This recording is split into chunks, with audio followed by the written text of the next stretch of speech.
তাহলে এবার আমরা জানার চেষ্টা করি কি কি ডিভাইস আসলে থাকতে পারে বিভিন্ন মেশিনে। আমি মনে করি যে প্রথম মেশিনে এই ডিভাইসগুলো আছে। এরকম না ডিভাইসটা কিন্তু রাইট? তো এই ডিভাইসের নাম কি? আর টিভি আর কেউ?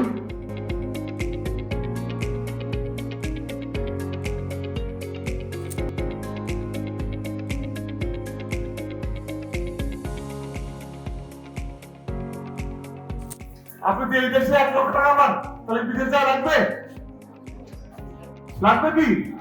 তাহলে 1 লক্ষ পাইলে আমাকে সেই পরিমাণে 1 লক্ষ দক্ষ হতে হবে। সে দক্ষটা হয়ে দেখুন না, একদম বলুন না আমি এই দক্ষ হিসেবে চাকরি পাইনি, আমাকে বলুন আমি তো চাকরি দেবো ইনশাল্লাহ। তাহলে আমরা আমার প্রোগ্রামের আমরা চাকরি অনলিমিটেড কি করতেছি পেপার লিখতেছি আর আপনারা পেপার দেবেন আপনি পেপার দেবেন ঠিক আছে না কোনো চাকরি করতে হবে আপনারা কি পেয়েছেন?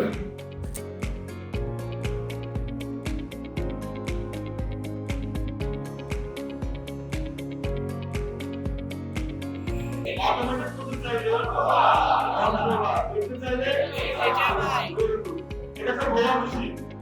এই বড় মেশিনটা অনেক বড় না কত কি দিয়ে তাহলে এই মোটরটাকে রান করতে দিয়ে তাহলে অটোমেটিক